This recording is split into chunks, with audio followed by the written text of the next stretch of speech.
Meeting of the Warren County School Board for Wednesday, May 2nd. Please rise for the Pledge of Allegiance, followed by a moment of silence. And during the moment of silence, if we could please remember Tim Darr, who was a former school board member and chairman of the school board. His mother, Marie Darr, passed away this week.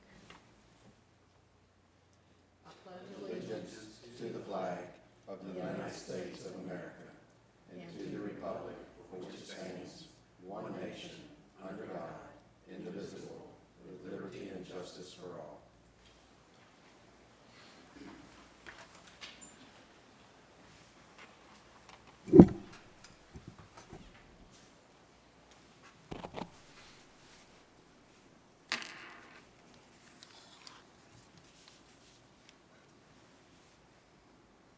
The first item on the agenda is to accept or modify the agenda. Is there a motion?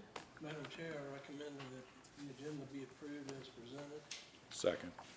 All those in favor, aye. Aye. Motion carries. Thank you. Community participation. Is there anyone who would like to address the board? No? Recognitions. Recognition of 2018 VSBA Business Honor Roll recipients. Mr. Drescher. Thank you. At its April 18th, 2018 meeting, the Warren County School Board adopted resolutions recognizing 3 organizations as the 2018 Virginia School Boards Association Business Honor Roll recipients. Those organizations, the Apple House, Marlowe Motor Incorporated, and Front Royal Mobile Station, located at 63 West 14th Street, are being recognized tonight for their ongoing support of this community's public schools. And I'd like to read what is on their certificate. The Warren County School Board expresses appreciation for your ongoing support of this community's public schools. Your work has aided this community in focusing on the goal of providing the best public schools we can for every child that attends them. We thank you very much for your support, and if you wouldn't mind coming up, we're going to do a little photo op. You can help me, please?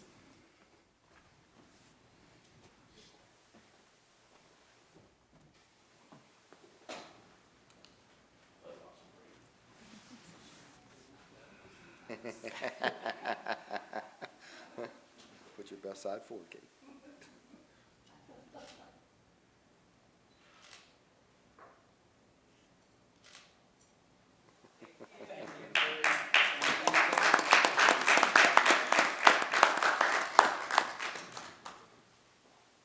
Madam Chairman, if I may, as we do each year when we honor these folks, is to remind them that this was the brainchild or the idea when he was Virginia School Board Association president of our late member Roy Boyles, and he felt it was very important for local school boards to recognize those companies, small and large, who had helped in various ways to support school systems. And so this is always a real important honor, I think, for our folks. Yep, It is not. I think that without the support of our community businesses, we wouldn't be as strong as we are.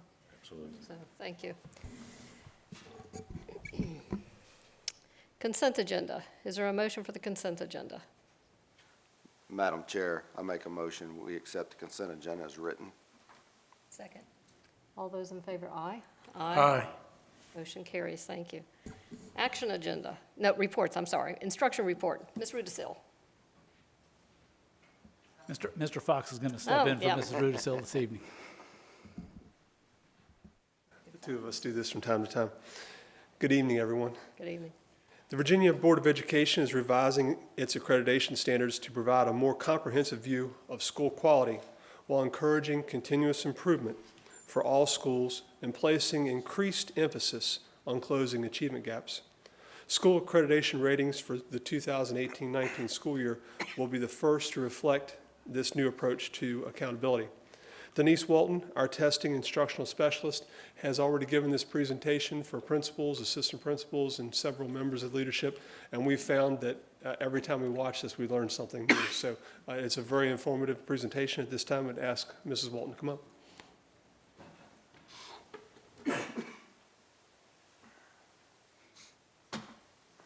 We joke that they learn something new every time because I change what I tell them, so. Well, that's good.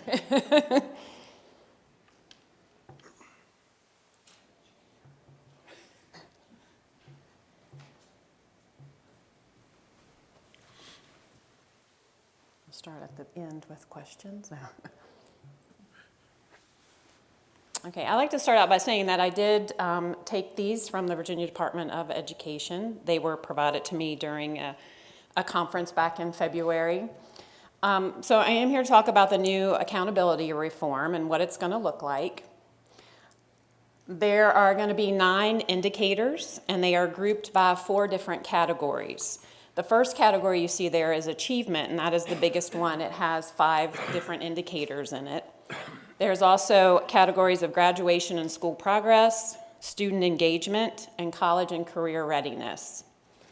In this achievement category, we'll have the English academic one, and that's kind of what we're used to, where you see how many students have passed out of how many have tested.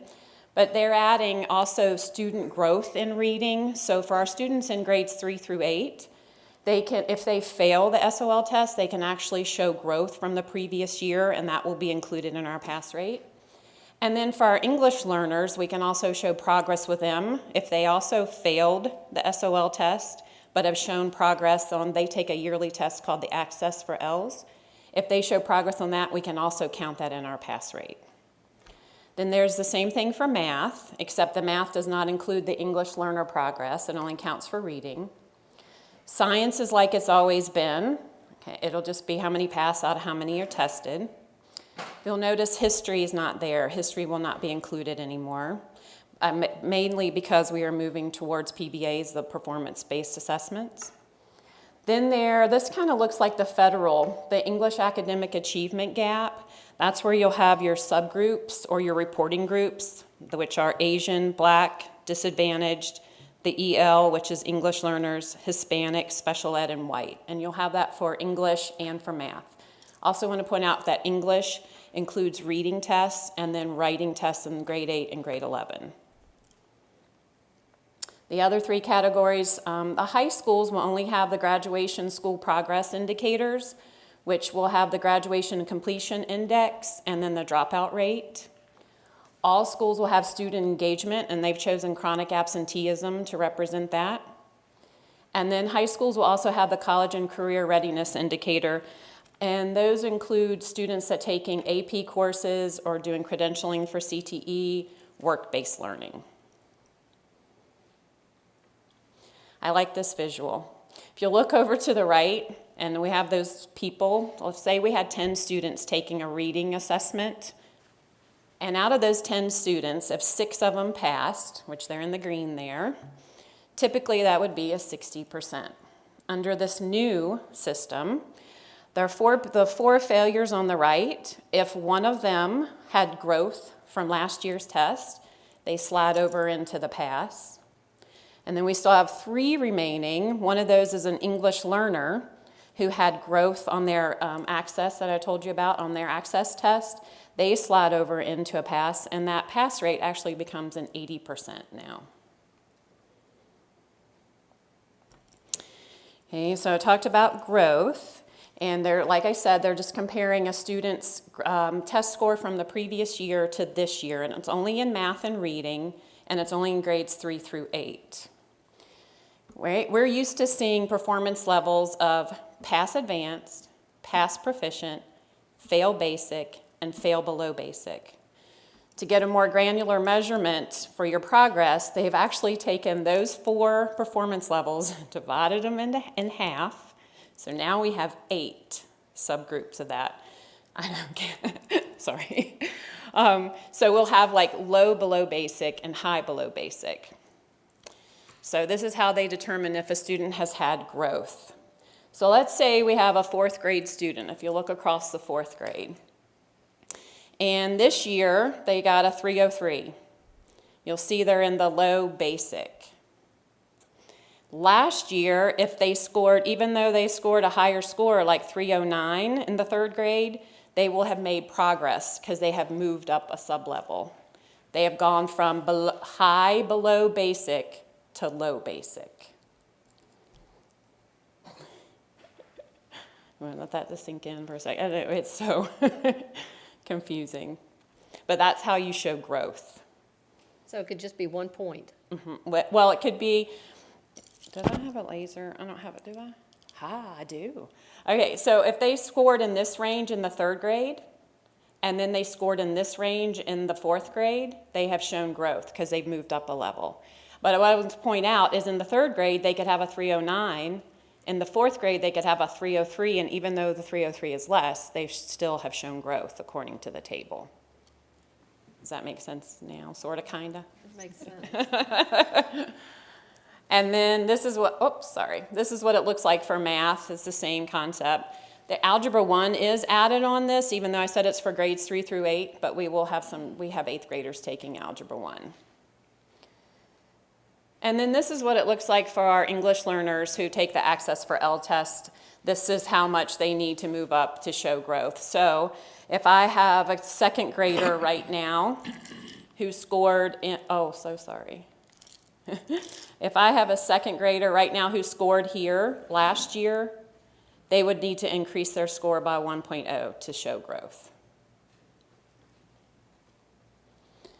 Every indicator is then assigned a performance level. And you can either look at it as level 1, 2, or 3, or green, yellow, red. So if you're a level 1 or green, that you're at or above the benchmark or the standard. If you're level 2, you're near it. And if you're level 3, you're below it. So at level 1, that means that you are at or above the benchmark or you have shown adequate improvement. If you're a level 2, you're below it, the benchmark, but you're close to it, or you've shown improvement from level 3. And here's the thing with level 2s. If you stay there for 4 years, then you're automatically a level 3 because you haven't shown improvement. You need to improve to level 1. And then level 3 or red, you are below the benchmark. Here are the benchmarks for each indicator. They look the same on the achievement side. For English and for English, you need to have a 75% or higher. Then for math and science, you need to be at 70 or higher to be level 1. And then in your achievement gap for English, it needs to be 75. That's your subgroups, just like your pass rate. And then for math, your achievement group needs to be a 70. And then you can see where you would be between it goes down to 66% in those for level 2. So 65% or lower will put you in level 3. You can also show improvement in one of those indicators by decreasing the failure rate by 10%. And they still have that right now. It's called R10, but you're decreasing your failure rate. Then for your other categories, like the Graduation Completion Index and then the College and Career Readiness, you can show improvement in those by increasing those by 10%. And then the dropout rate and chronic absenteeism, you can decrease it by 10% to show improvement. Those are your numbers for those categories.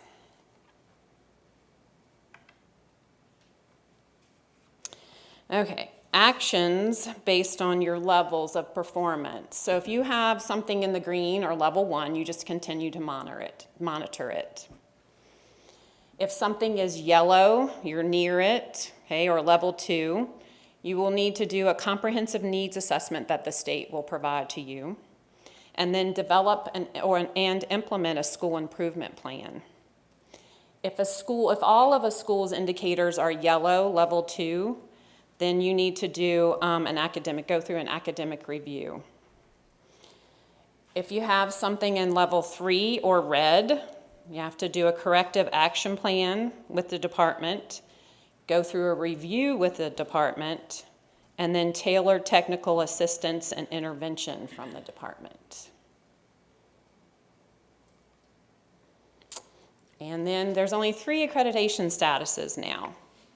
If everything is green and yellow, then you are accredited.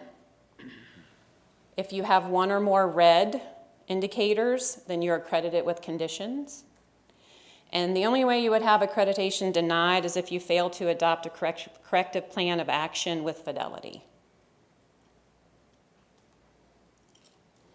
This fall, based on this year's testing, the state will determine your accreditation status both ways, and then they'll use the one that is most beneficial to the school. Then the following fall, in 2019, all schools will be operating under this accountability system. So here are some fictional examples.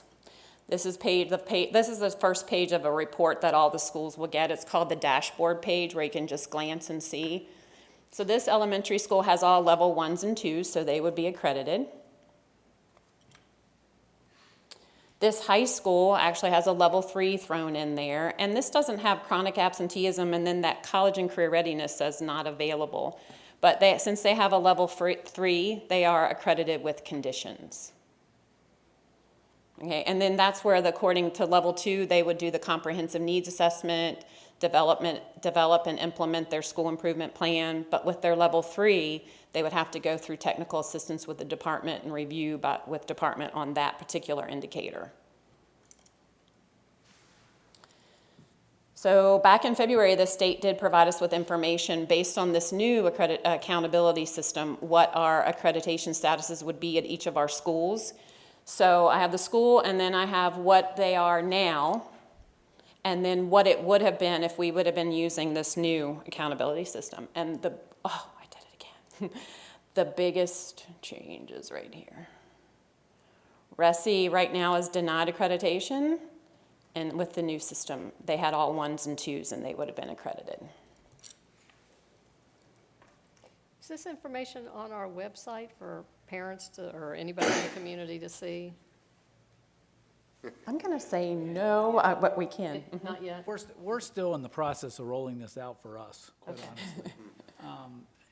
As you can see, what Denise is showing us is that there's a lot more focus on growth and making progress, which is a good thing. But it's still a very complicated set of rules. Explaining it takes this kind of presence. You have to sit down, look at charts, be able to explain it. It's not as simple as, did you just pass the test or not? So that's where we're at right now. Yeah. And I think I'm finally, yes. Do you have any questions for me? So any red area in a single school, there has to be a plan for that. Yes. And the scores, I mean, the cut scores and that kind of thing, are they gonna remain the same? As far as I know, Like the pass rates for math are not gonna jump up another? no, I think they'll stay at 70, and their English will be 75, yes. That's always been the state. It was on the federal side where they were changing every year and going up. It'll be interesting to see after this spring's testing where we fall out. We fall out, and as you can see as you show with RESI and all of the work that they've done, that even, and we knew they made progress before under the new set of rules, they would have been completely accredited. That's great. All right. Right, Thanks, Mrs. Walton. Thank you.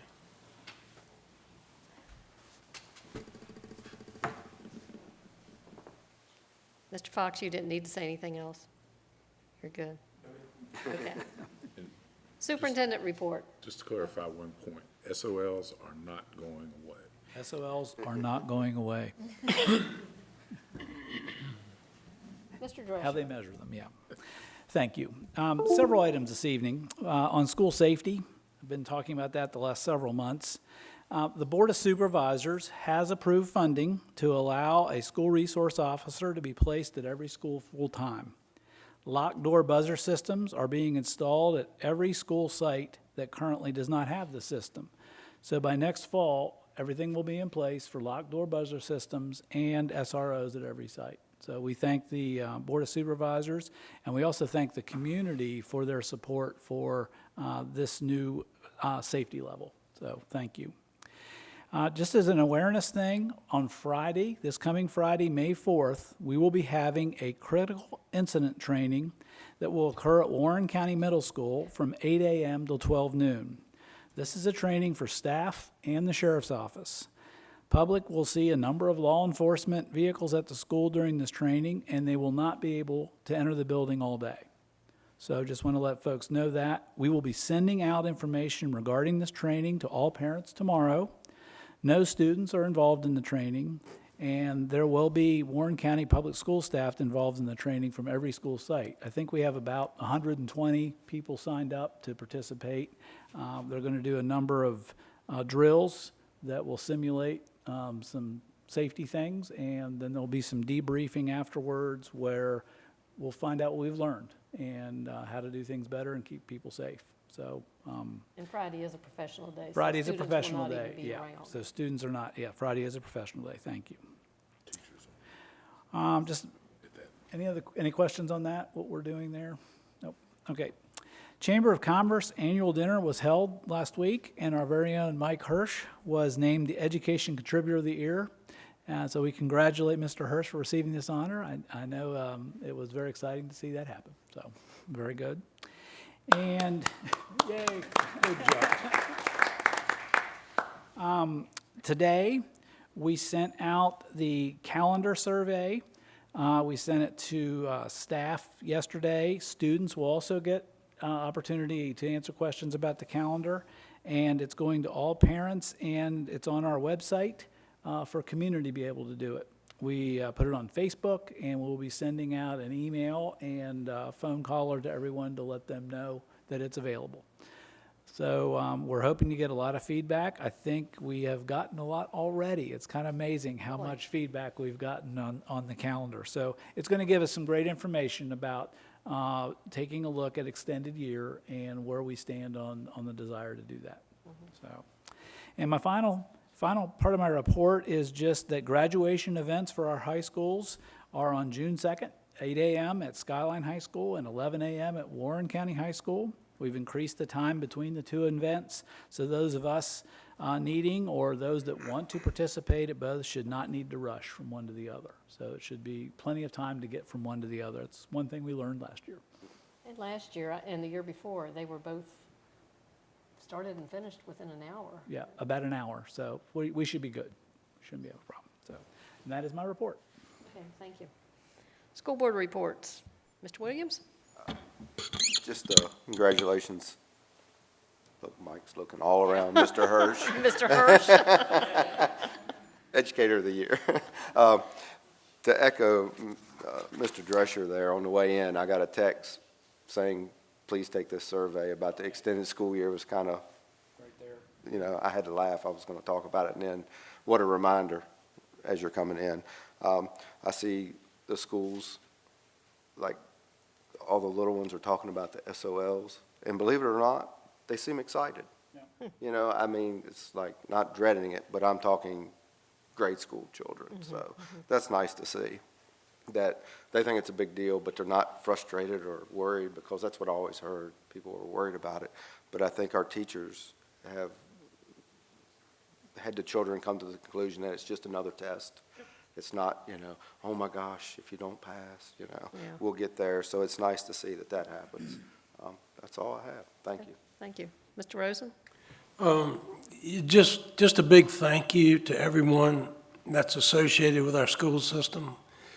We don't run it ourselves. We have to rely on the employees within the school system, because they're the ones that make it work.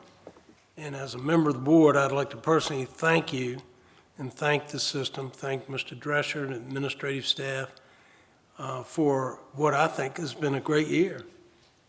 That's it. Okay, thank you. Mrs. McKeithen? I just also wanted to congratulate Mr. Hirsch, that's Hayden, and Shepherd back there, but, and just echo everyone else's comments, and that's all I have. Okay, thank you. Mr. Wells? I'll pile on or add to the congratulations, Mr. Hirsch. You've done an awful lot for this county, and an awful lot that a lot of people don't see, and we certainly appreciate it. Just a question, the survey. There is a place for comments? After every question. Okay, all right. And do we have it broken down by categories, like parent, Yes, child, you know? Okay, do we have a business category? yes. Okay, Yep. okay. Because I've heard some feedback, for example, from some of the daycares that would like to get their point Yep. across. And we've actually about already met with some. it causes them to adjust their year, and not that they're against it. Yep. It's just you know, they'd like to know well in advance, that kind of thing. We've had a committee working on this for several months, and Mrs. Shepherd worked long and hard on this survey, sent it out several times for test runs, and made several revisions. So, yep. Great, okay, thank you. That's it. Thank you. And I also would like to thank and congratulate Mr. Hirsch for all his hard work and recognition, and we'll see some of that tonight when you give your annual plan report. We finally are into summer. We were in winter for so long, and we jumped right into summer, no spring. I think it's going to be close to 90 degrees tomorrow, and that means that there are more children out and about. I've seen a lot walking to school and playing outside, so just be cautious when you're out there driving around and watching out for the little ones. And also, Mr. Drescher at our last meeting gave us a calendar of all the upcoming events for all of the schools, band concerts, choral concerts, and different things. So, you know, if you get a chance to plug into some of those, do so. Action agenda. Appointment of audit firm to conduct the fiscal year 2018 school activity fund audit. Mr. Ballantyne. Good evening. School Board Policy File DGC requires that the school activity funds be audited at least once a year by a duly qualified accountant or accounting firm. The policy also states that the type of engagement, whether it be an audit, an examination, or a review, and the accountant, accounting firm, or internal auditor shall be approved by you, the school board. So that's why we're asking you to do this evening. And we're recommending that the accounting firm of Robinson, Farmer, Cox and Associates they're the ones that have conducted the school activity fund audit the past several years, and they are being recommended as the firm to conduct the audit this year. They happen to be the same firm that has done for quite a while the county's comprehensive audit, which includes our school funds, and they're very well familiar with us and do a good job. The proposed cost this year of the audit is $10,100. It's included in our budget. You may recognize that's a little bit more than what we paid last year, and the reason being for that is with the new middle school, we now have 10 different activity funds, 9 at each of the schools, and then the Blue Ridge Technical Center also has an activity fund, so we have 10 of them, so they increase the number of audits they'll be doing, and henceforth the increase in the cost. Be glad to answer any questions you might have. Anyone? No? Okay. Someone want to offer a motion? I can make a motion, Madam Chair. I recommend that the firm Robinson, Farmer, Cox Associates be selected as the firm to conduct the fiscal year 2018 school activity funds audit at a cost of $10,100, and that the chairman and the director of finance be authorized to sign the letter of engagement. Second. All those in favor, aye. Aye. Motion carries. Thank you. Approval of Madeline Rose Memorial Scholarship for Justice. Mr. Fox.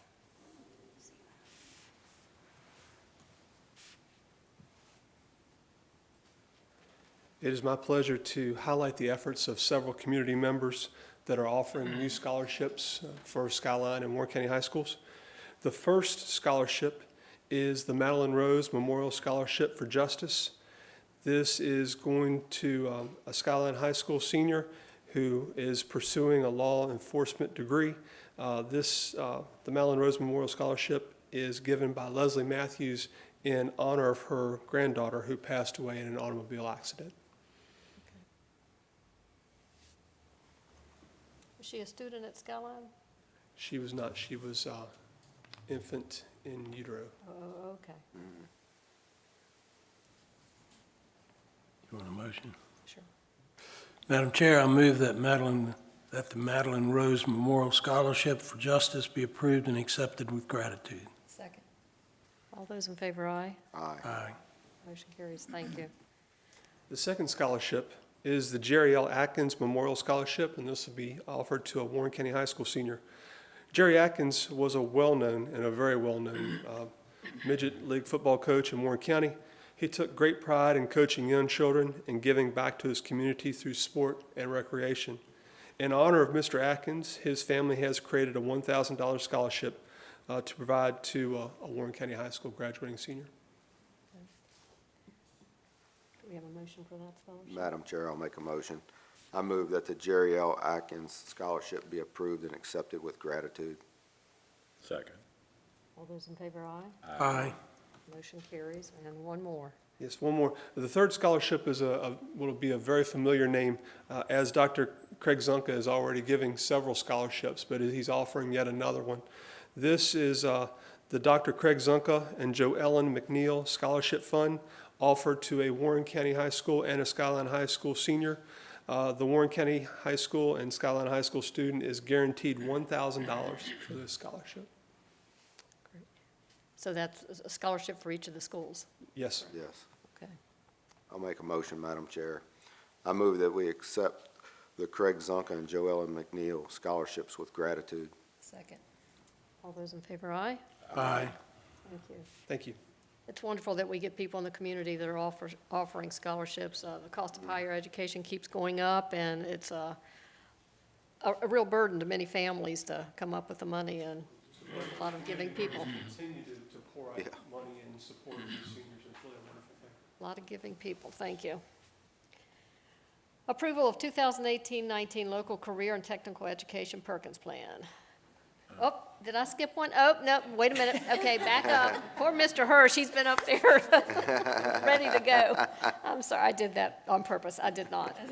Approval of Looking the stamp. approval of 2018-19 Special Education Annual Plan. Mr. Hirsch. Madam Chairperson, Mr. Superintendent, the board, thank you for this opportunity again to speak with you. Yeah, I always get ready on the side there. Yes, you were. The 2018-2019 Special Education Annual Plan is basically an application for federal funds.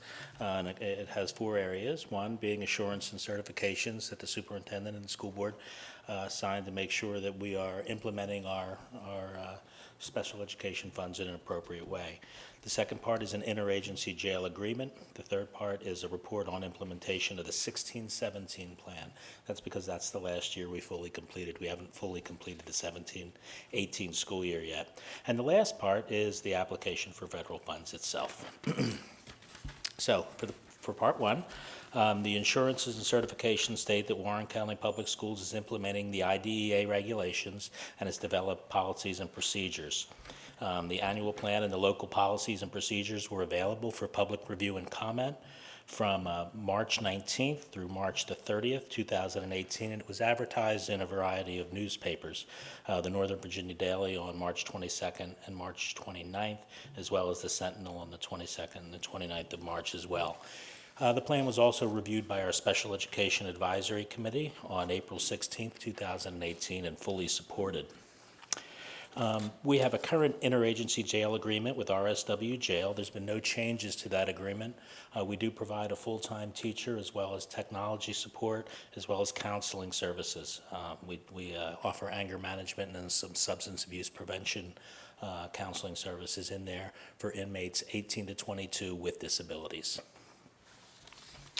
That is flow-through dollars through the state of Virginia, but we do support any student that is incarcerated there. That just is because it's in our physical jurisdiction, we have that responsibility. The third part is the report on implementation. The annual plan for the 16-17 school year has been fully implemented. It's comprised of the four areas that I talked about, the assurances, the policies and procedures, the special education committee data, as well as local jail information. Special services workshops were held for new teachers, administrators, and related services personnel in the pre-service academy prior to school starting. This is an extended week where a variety of special education topics along with general education topics are covered and staff members are further prepared to serve students with disabilities. Throughout the year, presentations were given by school and community personnel at various SEAC, or Special Education Advisory Committee meetings. These topics included transition, the Department of Aging and Rehab Services, the Virginia Tiered System of Supports. We had our Superintendent's Welcome and Vision, one of our most popular, I said that last time, our ACIT, our Autism Support Program, as well as service facilitation with Moms in Motion, which provides Medicaid waiver services for students that qualify. In addition, a translation resource fair was held and on-determined activities were also held. The next part of the annual plan that I'd like to discuss is what's called maintenance of effort, and that in conjunction with the finance department, and that's a strong leap. The finance department should get all the credit for compiling this data. It basically talks about how much dollars we spend, local and state, on students with disabilities in our county. So in the 2018-2019 year, basically we spend $6,774,275 on students with disabilities, which is about $9,305.32 per student with a disability identified in the county. We currently have 745 students identified with disabilities in the county. One of the last things I want to talk about, or the last thing I want to talk about, is the proportional set-aside. What we do is we identify students with disabilities that are homeschooled and/or private schools and set aside a certain amount of services, not dollars, services, to access those students. And we make a conscious decision on how we can best support our homeschooled and private school personnel, how we can give them the biggest bang for our buck. So we do a formula, and we have to set aside about $19,000 for that. We set aside a whole lot more. We provide speech and language services for all our private and homeschool students that qualify, and we also provide vision and hearing services for those students as well. And a lot of thought went into that, and we feel like we have the resources with speech and language to provide a whole lot of services, but we also feel we have the expertise with hearing and vision services where we can impact a small number of students because they are low incident disabilities, but we feel like we can make a difference in those young children's lives. So we choose to spend our resources that way. Last but not least, we are asking for you to approve a federal funding amount of $1,755,365.71, which 100% of which will be spent on personnel, on special education personnel. I'd love to take some questions if you have any. Anyone? No? No? Okay, thank you for your report. Good job. Okay. Would someone like to offer the motion? Madam Chair, I move that the board approve the 2018/2019 Special Education Annual Plan, which includes an application for federal funding in the amount of $1,755,365.71. Second. All those in favor, aye. Aye. Motion carries, thank you. Now we'll get to Mrs. Baker. Approval of 2018-19 Local Career and Technical Education Perkins Plan. Madam Chairman, Board. The 2018-2019 Local Plan for Career and Technical Education Perkins funding provides Warren County with funding to purchase materials and equipment, support professional development, and support members of identified special populations engaged in career and technical student organizations. This funding assists us in providing the equipment, training, and related resources that will enable our students to be workforce ready. This is presented in a substantially approvable form as deemed acceptable by the Virginia Department of Education. You have in front of you an amended copy of what was originally sent, as it now contains the exact funding that will be provided to us through federal monies for next year. That amount is $91,053.45. Some of this money in the past, just to refresh your memory, has been used, for instance, to pay our Project Lead the Way fees, which is $6,500 a year, to help finance half of the salary of the career coach that we share with Lord Fairfax Community College, or I should say we share the funding for that position with Lord Fairfax Community College, which is $15,000, to provide the training that allows our students to set and earn the OSHA 10 cards. And this past year, which I received word yesterday, has now been delivered and is at Southern States, waiting for us to build our greenhouse kit for $14,000 from last year. So the money comes in handy. It is through communication with our advisory board, with the teachers, and input from students that we determine where the best fit for the monies would be. Okay. The Perkins funding provides us with funds to support career and technical education programs. As said, this includes equipment, professional development, and student organization support. And this money is not to supplant, but to enhance local funding. The greenhouse that you're building, is that going to be like when you build the house, you're going to be auctioning it off, or are you building a greenhouse to be utilized? Well, you know that ag program that you all so wonderfully agreed to approve for us to start 2 years ago? The first greenhouse will be built over at Skyline High School, over in the corner, and the second one will be coming in another year to 2 years, which will be over at Warren County High School.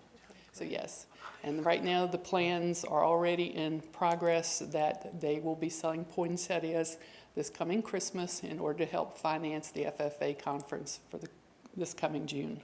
So they'll be growing the poinsettias in the greenhouse and then selling them? Oh, great. Let's try. And then vegetables, I hope, in the spring. and- Yeah, I'm was sure hoping they're for going to try tomatoes. everything I they was can hoping for try. tomatoes. Okay, great. Any questions? No? Would someone like to offer a motion? Madam Chair, I'll make a motion. I move that the 2018-2019 local Perkins Career and Technical Plan be approved and presented with the knowledge that amendments will occur as information becomes available. Second. All those in favor, aye. Aye. Motion carries. Thank you. Thank you. Approval of fiscal year 2018-19 Warren County Public Schools budget. Mr. Drescher. At its April 17th meeting, the Warren County Board of Supervisors approved the Warren County Public Schools fiscal 2019 operating budget in the amount of $56,210,462 and the fiscal 2019 cafeteria budget in the amount of $2,817,720. The approved 2019 operating budget represents a reduction in local funding of $634,337 from the amount originally requested by the school board. The approved 2019 cafeteria budget is the same amount as originally requested. The $634,337 reduction from the proposed budget requires the implementation of a 2% salary and step increase to take place in January 2019 instead of July 2018. In response to this reduction, the school board at its special meeting of April 25, 2018, approved requesting from the Board of Supervisors that $381,661 of the fiscal 2017 operating budget surplus be used to move the effective date of the 2% increase from January 1, 2019 to July 1, 2018. The step increase will remain effective January 1, 2019. The request also includes for the remainder of the 2017 surplus, for uses for the remainder of the 2017 surplus. At its May 1st meeting, the Warren County Board of Supervisors approved the school board's request to have the $1,116,306 of the fiscal 2017 operating budget surplus appropriated to the 2019 operating budget. The remainder of the 2017 surplus, which is $572,000, was appropriated to both capital improvement and textbook funds, as well as a portion to the operating fiscal 2018 operating budget. A list of budget adjustments made possible by the April 17th and May 1st action of the Board of Supervisors is included in the attached 2019 operating budget summary. And I would just like to say, you know, even in a year where we don't maybe have all of our needs met like we wanted to, we do appreciate the County Board of Supervisors doing what they can. We certainly understand the fiscal restraints that they're under as well. They are being very creative in how they're helping us out, and we do appreciate that. And I just would like to thank this board for their creativity and being able to take a look at the carryover funds and being able to use those to support our staff. That's been the number one priority for a number of years by this board, and it continues, and that's greatly appreciated. Staff, I'd like to thank our staff for the work they've done on this budget, it was a lot of meetings and a lot of figuring out how we're going to make all this work, and then bringing that to you guys to review, give suggestions, and then finally get to the point of having a budget that I believe addresses many of the needs that we have. Certainly doesn't do all of them, but it addresses many of them. And I just commend the whole group for being able to do what they've done with this type of budget. So, Thank you. Someone like to offer a motion? Madam Chair, I'll make a motion. I move that the fiscal year 2018-2019 operating budget in the amount of $57,326,768 and the school cafeteria budget in the amount of $2,817,720, as well as the fiscal year 2019 staffing levels be approved as recommended. Second. All those in favor, aye. Aye. Motion carries. Thank you. Always fun to get through that budget process. Approval of 2018-2019 contract salaries. Mr. Ballantyne. Well, one of the first things we come to you and ask you to do after you adopt your budget is to approve the salary scales so that we can immediately begin issuing contracts to existing and also to new employees. In the competitive job market we're in right now, the sooner we can do that, the better. Any delay probably will end up costing us in some way. That said, with the approval yesterday from the Board of Supervisors to allow part of the fiscal year 17 school surplus to be used to provide the 2% salary increase for employees for the entire year, the process of preparing the salary scales was started. And I say started, and it hasn't been completed, so that's why we're asking you for a little something different tonight.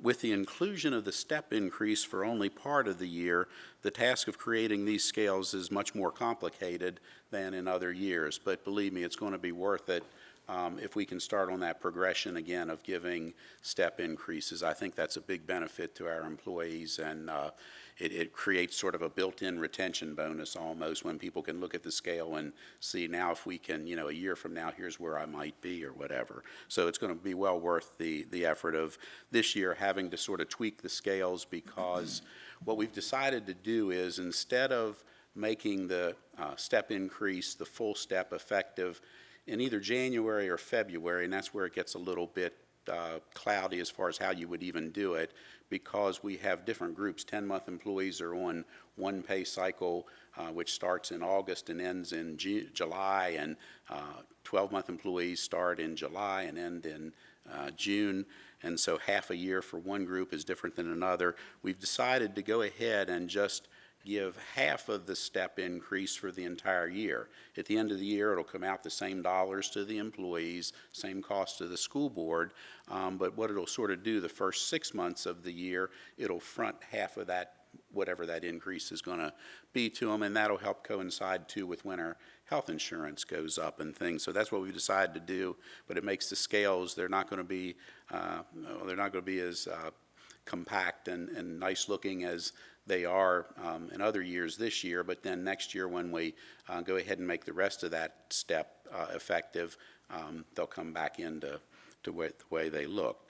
So what we're asking you to do, so we don't have to wait till the May 16th meeting, is that you give us permission to issue contracts that basically incorporate a 2% salary increase for the entire year, as well as half of a step increase for those employees eligible, and this would all be done with the understanding that all salary scales will be presented to you in 2 weeks on May 16th for your formal approval. Okay. How many years has it been since we were last able to do a step I wish I would have increase? looked, but It's been 7 or 8, hasn't it? It's been, I think, at least that long. It's been quite a while. I don't recall us doing it since the Great Recession in probably 2009. It's probably been 8 or 9 years. Okay, well, it's So about time we're... fortunately, even though it's not for the whole year, the full effect of it, hopefully it's getting us back on that. Yeah, I think that's important. I think it's Glad to very see that. important. Okay. Is there a motion or any questions for Mr. Ballantyne? No, I have none. Is it, Mr. Ballantyne? Yes. Is it possible in 1,000 words or less? Because it is very complicated. the way the contracts are gonna pick up a month this year? Because I think that's important to our, Yes, and we discussed that we this in our work retain. session, but not probably in this venue. So what'll happen is, we're required by state law, when students report to school before August the 15th, that we pay our employees, and it doesn't say just teachers, it says employees, so that's everyone, in that first month they work, which would be August. Typically now, our 10-month employees are paid receive their first pay of the new contract year, 1/12 of it, in September, and then they receive their final of 12 installments on it in August of the following year. We are now going to have to shift to where those employees will receive their first pay on their new contract in August of this year, and then will receive the final installment on this year's contract in July of next year. Now, what that'll mean for those employees is, in August of this year, those employees that are returning and have worked here this year, they will receive their final installment on this year's work in August of this year.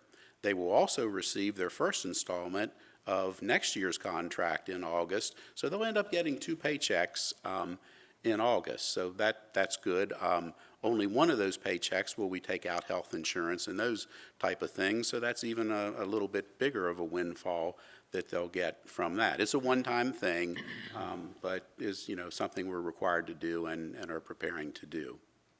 thank you. If that I think it was somewhat about explains it. 960 words.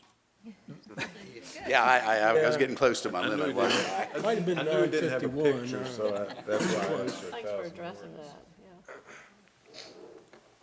Is there a motion? Madam Chair, I move that staff be authorized to issue 2018-2019 employee contracts based on a 2% salary increase, as well as the equivalent of 1/2 of a step increase for those eligible, with the understanding that all salary scales will be presented at the May 16th, 2018 meeting for formal approval. Second. All those in favor, aye. Aye. Motion carries. Thank you, Mr. Valentine. Approval of 2018-19 health, dental, and vision insurance rates. Mr. Smith. Here comes joy. Hey, good evening. Attached are the proposed health, dental, and vision rates for the 2018-19 plan year. As we're aware, there was a 20% increase from the previous plan year. However, the school board absorbed all 20% of the employer share and also 15% of the employee share, leaving just a 5% increase for employees.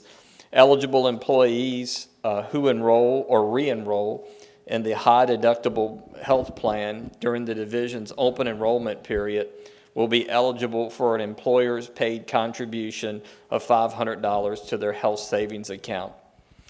Attached are the rates, and those rates, we bundle our insurance, so that's health, dental, and vision. When you purchase or you elect an option of one of our health insurance, you get health, dental, and vision. They're not separate. The cost and funding for this has been approved in the 2018-19 budget. Any questions or comments? No. I'll make a motion, Madam Chair. Thank you. I move that the Warren County School Board approve the 2018-19 health, vision, and dental insurance rates as presented.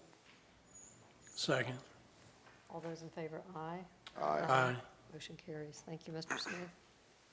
Third reading and recommendation for approval, the February 2018 VSBA School Board Policy Updates. Mrs. Shepherd.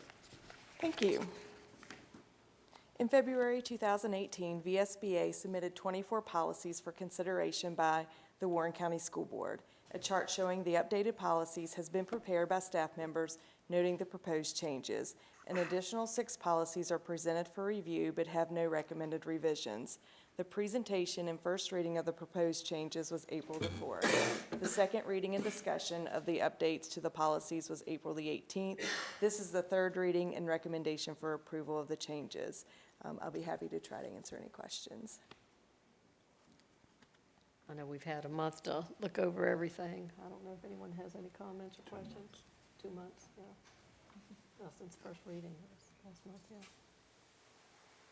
Any questions or comments? No. I'll make a motion, Madam Chair.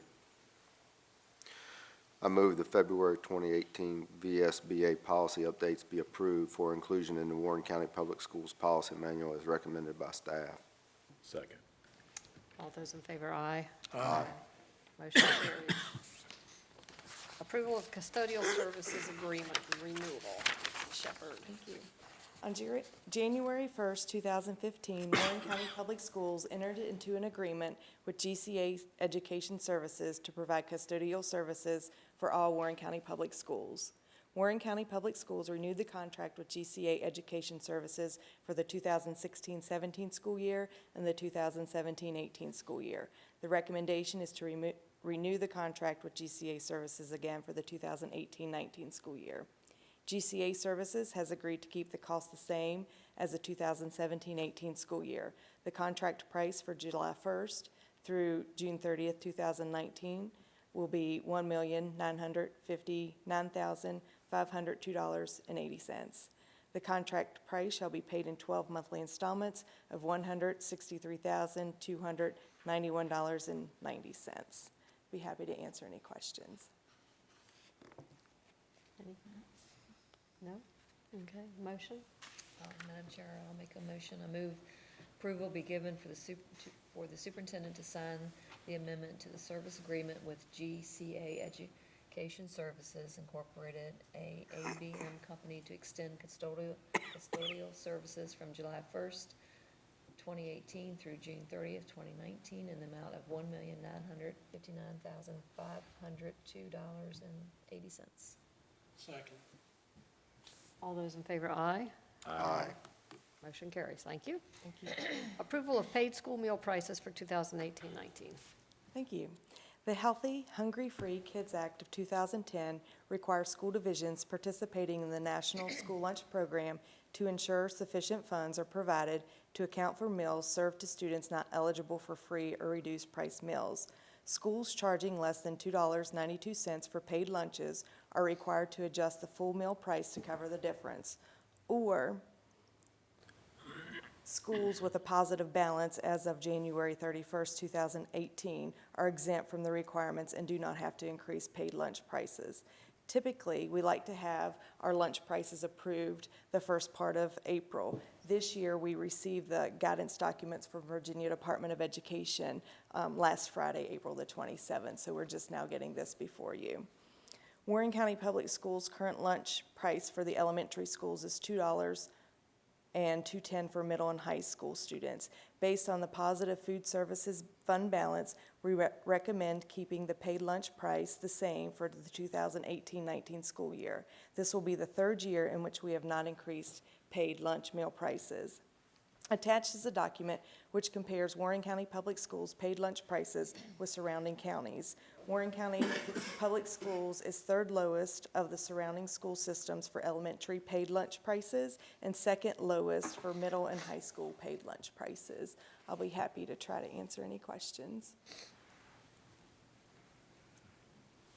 Any questions? No, ma'am. No? Okay. Would someone like to offer a motion? I'll make a motion, Madam Chair. I move approval be given for paid school lunch prices to remain at $2 for elementary schools and $2.10 for middle and high schools for the 2018-2019 school year. Second. All those in favor, aye. Aye. Motion carries. That's a bargain for lunch. Oh, my Yeah. gosh. Super. We're so glad we're able to do that. What's that? We're glad we're able Oh, to do that. Absolutely. Yeah. And no increase for the past 3 years. Very good. And we still have a healthy food service account. Right. Good negotiator. Good management. Absolutely. Approval of food services management company agreement. Mrs. Shepherd. Thank you. On November 5th, 2014, Warren County School Board entered into an agreement with Sodexo America LLC to manage the food service operations of the school division. This agreement was renewed for the 2015-16, 2016-17, and 2017-18 school year and will expire on June 30th, 2018. The agreement contains a clause that allows it to be renewed annually for 4 additional one-year periods upon the mutual consent of both parties. The recommendation at this school board meeting is to renew the contract with Sodexo an additional one-year period beginning July 1st, 2018 through June 30th, 2019. The cost increase for the 2018-19 school year will be 1.9% for general support services, which is an increase of $2,845.17, and 1.9% for the management fee, which is an increase of $2,311.20. The general support services fee will be $152,611, and the management fee will be $123,996. The management fee will not be paid unless the program generates a minimum guarantee financial return of $140,000. This has changed slightly from the work session presentation in mid-April. We have lowered the guarantee from $175,000 to $140,000 to hold our food services company, Sodexo, harmless for our continued effort to keep our paid lunch prices the same and increase our salaries by 2% in a partial step. If the return is greater than $140,000, Warren County Public Schools will get to keep the additional funds. The agreement also includes the following: $6,000 annual scholarship, $6,500 backpack program, food program, $2,500 grant to introduce new programs in Warren County. Sodexo will continue to promote healthy eating for students and staff and create menus which are compliant with the Healthy Hungry Free Kids Act. They will serve fresh fruits and vegetables daily and purchase locally grown ingredients when available. Sodexo will continue to train their food service employees on proper food handling, customer service, and safety. I'll be happy to answer any questions. I have none. No? All right, good job. Okay. Is there a motion? Madam Chair, let's see if I can get through this. With Ms. Melody Hill. Madam Chair, I move upon approval of the proposed agreement renewal by the Virginia Department of Education. Have I got the right one? Yes, you're fine. Okay. Superintendent be authorized to sign the proposed Sodexo Food Service Management Agreement Amendment Renewal 4 for the 2018-2019 school year and accept any administrative non-material changes as required by the Virginia Department of Education. Second. All those in favor, aye. Aye. Motion carries. Thank you. Once more, I think you're going to be up here a little while longer. Approval to purchase van for food services department. Thank you. Our Food and Nutrition Services Department has requested to purchase a van for the use to transport food to various Warren County Public Schools programs and events. The need to transport food has increased over the years, and the Food and Nutrition Services staff are currently using their personal vehicles for this service. This summer, the summer feeding program will operate out of E. Wilson Morrison Elementary School, which has been the same as in the past.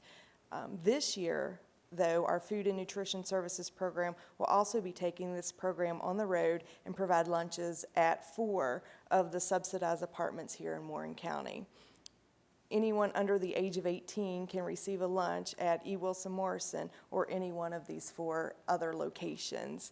If approved, this van will help transport the food to the off-site locations for the summer feeding program, amongst other things. In the past, we've just done it at E. Wilson, right? That's correct. And how much participation have we had? It's been good participation. I don't have the numbers. I wish Sue Ann was here, but she had other obligations. Okay. But I'm thinking 150 meals per day. It may have been more than that, but that's the And number that's sticking in my head. What's the estimate for now taking it to the apartment complexes? I'm going to have to get with Sue Ann on that, yes. I would imagine it's going to be. Pretty neat to be able to do that. Yeah. Oh, absolutely. Yeah. And they're looking forward to it. And they don't have to be school students? No. Under the age of 18 or under. Okay. Okay. Wow, that's nice. Yeah, I think it the right step not to have the employees drive their own cars and, I'd rather have a van to do that. Would you like to offer the motion? Yes. Madam Chair, I move approval be given to purchase a 2017 Ram ProMaster 1500 van. This thing sounds like it's souped up. For the Food and Nutrition Department, not to exceed $25,000 from Marlowe Motors. Is there a second? Second. All those in favor, aye? Aye. Motion carries. Thank you. This will be our property, is that Yes. correct? Yes, and our Transportation Department will maintain it. Great, thanks. Approval of ingress and egress easements for War Memorial Hospital. Thank you. Valley Health Systems, War Memorial Hospital would like to request the assistance again of the Warren County School Board relating to the development of the War Memorial Hospital Replacement Campus. Valley Health Systems, Warren Memorial Hospital would like to request an ingress and egress easement to allow access to the new hospital campus. The attached document shows the area being requested highlighted in yellow. The easement request is for 80-foot for ingress and egress. Be happy to answer any questions. And they take care of the total cost of any type of, They're taking care of all the attorney fees and, yes, okay. and all the documentation. How much land do they want? How They were much? using, how much land are they using for that? I forgot. It's going to be 80 feet. Yeah, okay. There's a picture here. Yeah. Yeah, I was being lazy. I wasn't. I remember them switching it. They had the director, It doesn't vice have the president of acreage. facilities talk about it. What's that? Yeah, I don't see the acreage on it. The acres that we're trading with War Memorial Hospital is a little less than half an acre. It's like .473 Yeah, acres. okay, yeah. so it's almost a wash. Yeah, it's okay. Need a motion? Sure. Madam Chair, Before you make the motion, due to my appointment with Valley Health, I will not be, I'll abstain. Okay. Yeah. Madam Chair, before that motion's made, I also abstained since I sit on a board with the hospital. And you? well, I'm a retired Valley Health employee, so. We have enough But I people to think vote. thought we checked that before, Greg. and We're good. We're good. We're all right on that? Yes. Okay, Madam Chair, I move approval be given to grant an egress and egress easement to Valley Health Warren Memorial Hospital. Second. All those in favor, aye. Aye. Motion carries. Thank you very much. Thank you. Summer internship position, Mr. Drescher. All right, this is something new and different. Annually, different departments in our system have a need for temporary labor. We also can provide a service to high school graduates who are pursuing a variety of degrees related to job roles that we employ. Many degree programs encourage students to seek internships related to their field of studies where they can gain real-world experience at the same time fulfill a needed role in an organization. The creation of a part-time internship position would allow us to hire individuals who can help us with specific tasks and at the same time support them in continuing education. How I perceive that it would work is that any department in need of specific labor would inform the superintendent of their need. Any Warren County or Skyline High School graduate would be eligible, and this position is specifically intended for post-high school students during their college years. Candidates would submit a resume to the superintendent, and if funds are available and the need is identified, candidates would interview with the administrator responsible for the task to be completed. Candidates would be then informed of their selection. These positions could be used at any time, depending on the need and availability of funding, but typically they would be during the summer months. The rate of pay would be $10 an hour, with the total number of hours not to exceed 200, depending on available funding. So we're looking at $2,000. Funds would come from the superintendent's contingency budget. This is a line item that is set aside annually for unexpected needs that often arise throughout the school year and are not budgeted for. And there's often some available. We don't just spend money to spend money. So there's often funds available in that line item that we could use for this, this need that we have. So I'd be happy to try to answer any questions. How are you going to advertise this? It will not be specifically highly advertised. It's more based on a need that we would have. And I would also say that the 3 years that I've been doing this, I've had requests for internships just from local people that know us. We could advertise it openly. There's not a great deal of funding to be able to do it. I think we would have no problem filling the roles if we have specific needs. And an example would be this year with our human resources, the changes that we have with some of the salary things that we're doing and some of the items that are going on in human resources. Having some extra hands for a number of hours is going to be very helpful. So clerical work or being able to assist us. Some things we just haven't had time to do is create brochures regarding the different benefit packages that we have. Even we've thought about doing videos, like YouTube videos for our website to be able to, so there's some neat ideas that we have to be able to do that we'd like some assistance on. Yeah, and that's the right age group for Yeah. doing those type of things. That's what we were thinking too. My suggestion possibly to consider, rather than out and out advertisement, is to maybe pluck a tab on the website or something that explains just What the internship what is, an employment opportunities. what's available and that Yeah. kind of thing, and that way, you know, Anybody if a could look. student, if a college student is looking, they can look there, and then if we can match the need with the type of internship. That's a good idea. That's being looked at, you know, I guess. It maybe could be right underneath our employment Under tab. career Yep. opportunities or Yep. something like that. Yep. When you bring one on, who would they report to? Whoever's completing the task, like in this case, if it's human resources, it'd be Mr. Smith. Okay. Yep. All right.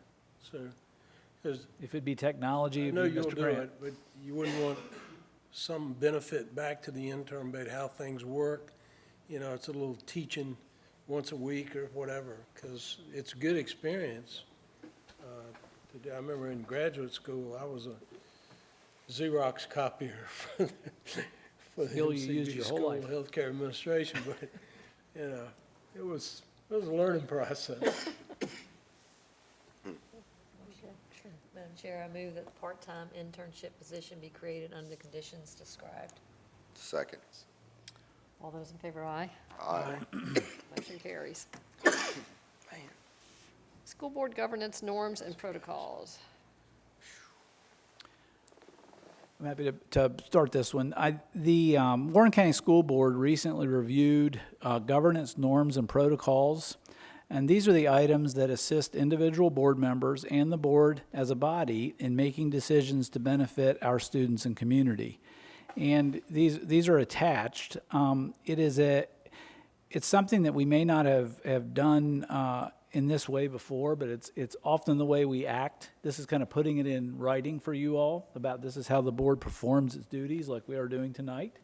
And you guys have been working on this, and I think it would be a good idea to adopt them officially, and that's what we're doing here this evening. Madam Chair, I'll make a motion. I move that the school board governance norms and protocols be adopted. Second. All those in favor, aye. Aye. Motion carries. Okay. Discussions by school board, 33rd Annual VSBA Conference on Education. Yeah, it's in Richmond in July Yep. 17th. 17th. 17th, yeah.